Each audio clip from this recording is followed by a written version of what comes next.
There's some mysteries out there. Some is. teams up, some teams down. They're hard to figure out even though it's December. No doubt. Chargers. Yeah, they're one of them. One of the poster teams for that. Fun to watch, but Right. you really don't know what you're going to get offensively.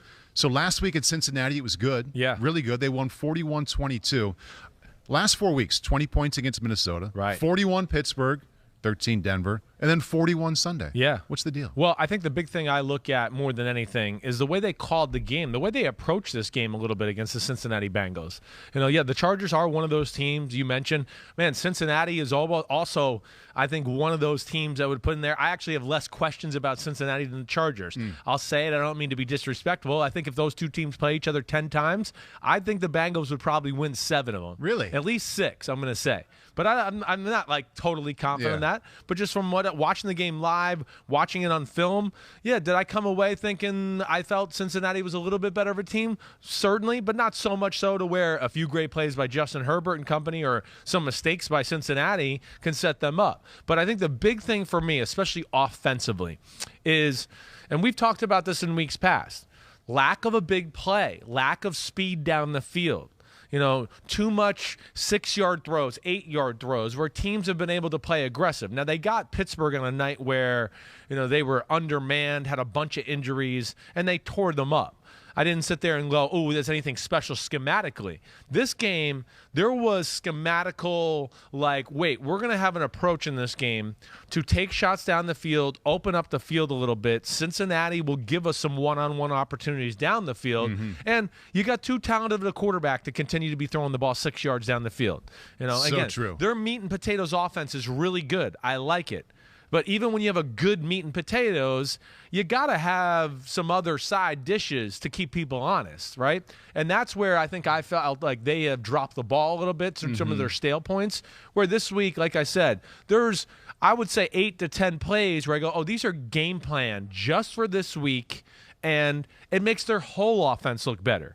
One, it gets people off their running game a little bit, and then it gets now their 6 and 8 yard passes they like to throw, right? Yeah. New Orleans Saints style. Right. They're more open, and there's a fear factor in the back end from Cincinnati because they got, whoa, they're attacking us today. We can't just play downhill and aggressive on their normal stuff. I know you have some good plays to look at that are really good examples Right. of what the Chargers did at Cincinnati. Before we get there, to set it up even more, let's take a look at kind of what you were talking about graphically. Passes 20 yards or downfield or more this season. The first 11 games, only 8% of the total passes, 20 yards or more. Right. Sunday in Cincinnati got up to 20%. What really shocks me is that if you ask me who are the best 5 deep ball throwers in the NFL, I mean, know. Herbert is somewhere on that list. No doubt about right? it. It's everybody. I mean, Drew Brees, we talked about it on Sunday Night Football a few weeks ago. Same thing when they got a little bit in one of the games where we were talking like, man, just let it go a little bit. You got to attack. But I think that's the thing of the game. Now, of course, hey, Cincinnati messed up some things early on,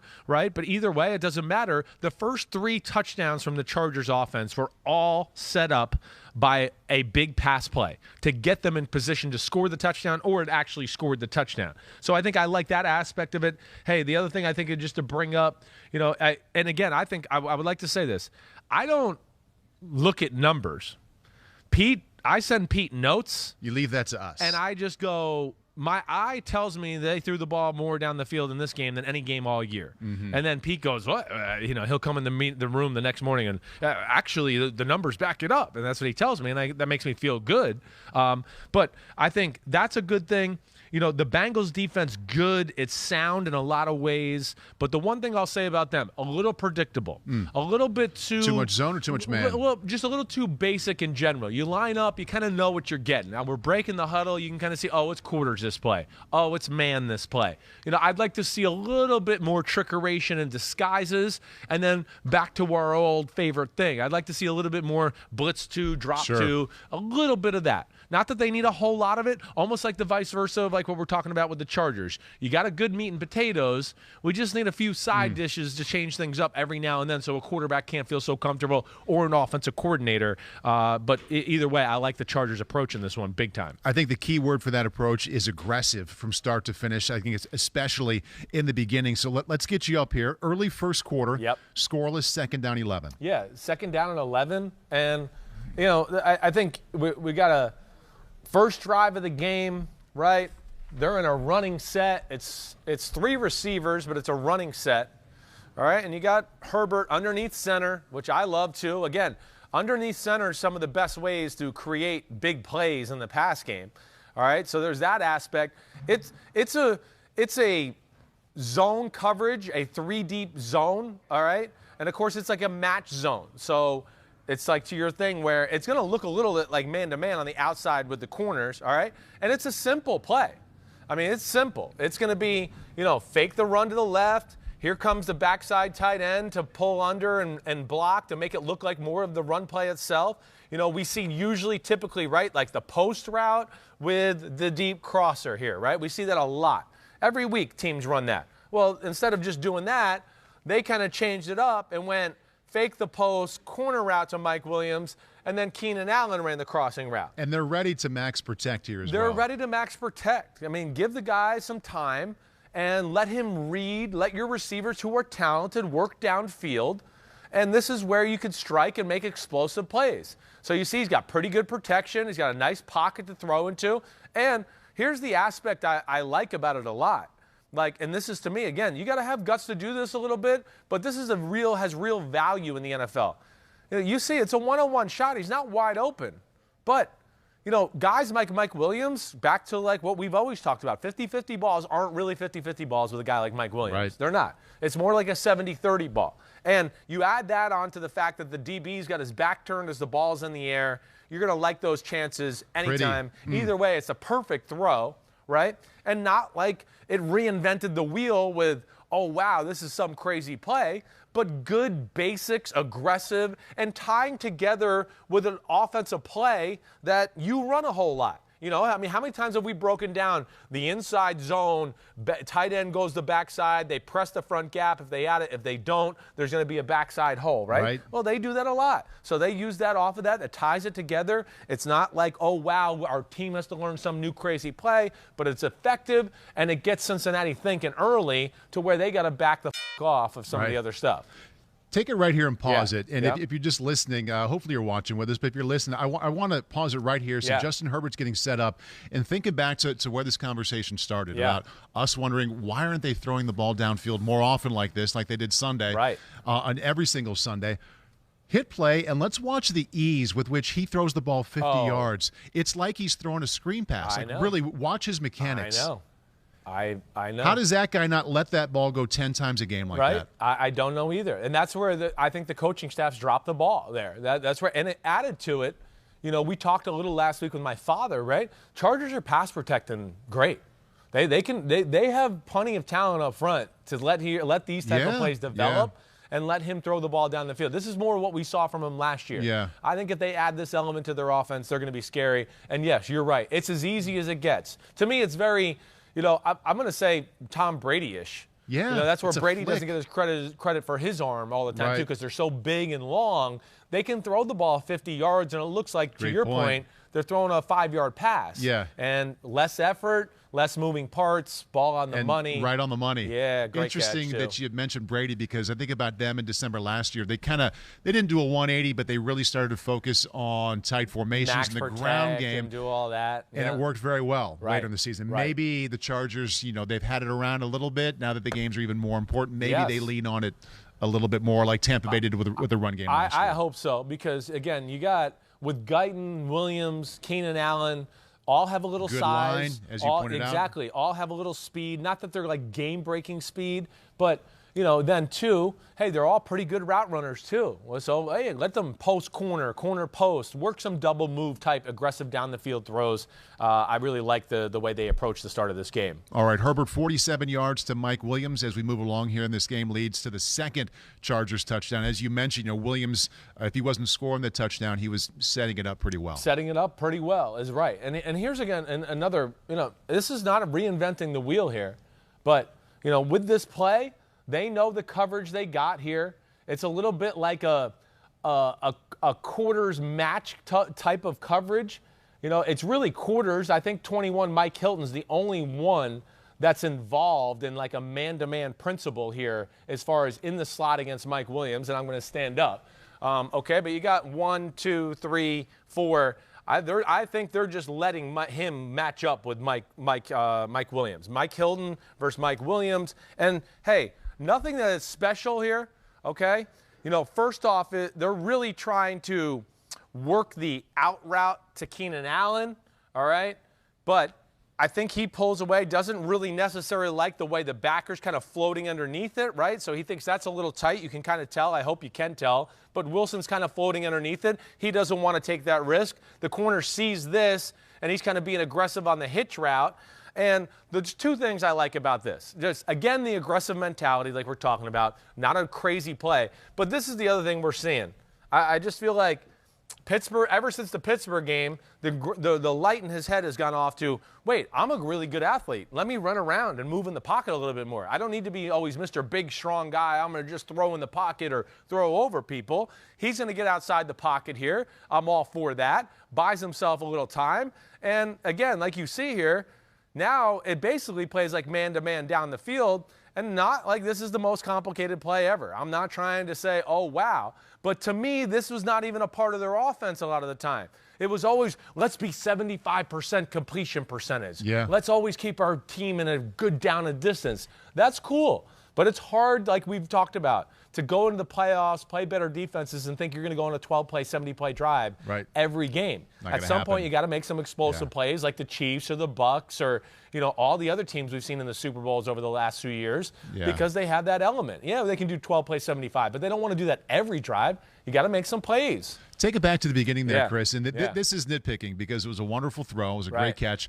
But protection is very good against a four-man rush. Yeah. He leaves the pocket. Yeah. Didn't have to. Does that bother you at all? Yeah, it doesn't bother me because I haven't seen enough of it to go, oh, wait, this is a habit or an issue. Okay. I think here more or less when he looked at Keenan Allen to his right side here on the little slot out route, I think he was honestly still looking at him, trying to kind of create a better angle to where maybe he could still throw it to him. Okay. And then realized, I don't know if it's going to be there. Wait, I got Mike Williams way down there one-on-one. Because, too, what happens is, and again, it's tough to see from some of these angles, all right?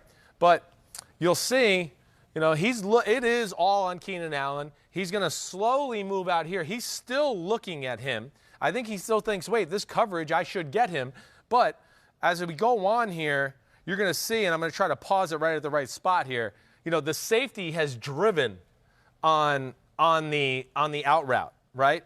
So that's what leads it, I think, to him ultimately going, wait, the hell with it. I'm going to let it go downfield. See, so when Keenan Allen comes out, not only does Wilson float underneath it, this safety starts to drive down, and this safety's pushing over. I think his eyes just naturally took him over there, and that's what got him to it. But I love it. I do. I love it. And, of course, if he got a real man-to-man type of coverage or something like that, that would probably be his first read to look at this play. Of course, yeah. So that's, again, they're attacking at least. And I think that gives them a fighting chance going into the future. His numbers, 26 completions for 317. It's about 12 yards of completion. Yeah. Anytime you're near 10, it's pretty good. You're doing good. If you're over 10, it's one of the ways to interpret that they had an aggressive game plan. Well, and it was well executed. What happened, too, as it went on is like Bengals backed off. So now Austin Eckler's catching the ball out of the backfield on little drop passes. Check down passes, and he's getting 6 and 8 yards per every time he touches the football. Because you've done this, now you've scared them to death to where, underneath completions, you can start to really gash defenses as well. We have one more look here, 44-yard completion. Early second quarter, Chargers starting to separate here up 16-0. Yeah, 16-0, And again, we're not showing all there was another little package of plays I wanted to show, too, that I thought was cool as far as just game planning. And again, just like we're talking about, a few wrinkles to just spicing up the offense a little, just make the defense think a little. Here, this to me is really cool. Now, again, Herbert's going to get the ball in the shotgun and roll to the right. When people see roll to the right, they're thinking, wait, maybe crosser here. This guy's going to run an out route, something of that nature. Something's going to be coming across the middle. And they're going to play to that effect here with the Bengals and run to the right, Justin, and they're going to make it look like, okay, he's clearing out, and they're doing all this to hit Keenan Allen on an in cut, right? And this guy's going to run his single cut over here, and I can't even remember what he ran. I think he runs a deep out. But that's what they so the defense sees this route combination and they're going, oh, all right, he's just trying to go 1 to 2 to the backside. But what they do is they throw a little curveball. As he starts to get down here and kind of go through the inside shoulder of the safety, he breaks to the backside corner. And now this is where the old adage of arm strength is not important kind of shows to be important on these plays. Because now, first off, like, yeah, sorry, the Washington football team's not calling this play with Tyler Heineke. All right, there's a handful of quarterbacks because they're just not calling it. It's never going to be on their radar. They'll never call it ever in the history of their game. The 50-yard flag route doesn't exist for everybody. Route, right. As you run to the other edge of the numbers, all right, and set up on your own 45-yard line and now launch back. And again, it's not the most perfect throw. He probably could have got it out. But again, it's a pretty good-sized receiver, one-on-one downfield, and this time not even with a corner. It's Jesse Bates, a safety, who I think is a hell of a player, not having his best year this year, but nonetheless, you take your top 3 receivers on a safety one-on-one down the field all the time. All the time. So that ends up in a touchdown, and to me that was the difference in the football game as far as, you know, they scored touchdowns. It wasn't efficient, oh, we got down there, kicked a field goal or any of that. It was aggressive, we're going to push the envelope, and it put a lot of pressure on the Bengals defense. A couple of things stand out there watching those 3 plays, Chris. Number 1, Herbert's a beautiful deep ball thrower. But number 2, and I think even more importantly on this day, looking at those highlights, his receivers really came through for him. They definitely did. In a big way downfield. I'm sure they were excited about the game plan. They probably realized, wait, why aren't we throwing the ball down the field more? Right. So to get those opportunities, and I would be shocked if it doesn't continue. Well, that's it. I want to finish where we started here with this question from the Armchair GM3. Hey, guys, I'm wondering why you think the Chargers rarely throw the deep ball. We're really finishing where we started here. Justin Herbert is one of the better deep throwers in the league. It seems like many of the plays, the receivers are 5 or 15 yards downfield. Yeah, again, I don't have the exact answer. What I would try to tell you by connecting dots a little bit, you got Joe Lombardi, who came from the Saints. They're all about efficiency and, let's keep our offense in good positions because they believe in their playbook and they believe if you get in 2nd and 6 or 7, they got a great list of plays for that. And if you get them in the 3rd and 2, they go, oh, we got you by the balls and we're going to be able to do whatever we want. So that's kind of how they believe in New Orleans, Joe Lombardi. But, to me, again, it goes back to our old thing with like team building or assessing your own team. Are you taking advantage of all your assets you got on your team? Well, one of the greatest assets you got on the team is a quarterback and his ability to throw the ball down the field. And I think they realize this is going to open the field up. They're wasting that part of his talent. And, they have more to offer on the offensive side of the ball. So I'm glad to see them finally make the adjustment. And I think it's going to make them a lot more dangerous going forward. Hi, I'm Mike Tirico, and thanks for watching. Make sure to hit subscribe for the latest news and highlights from NBC Sports.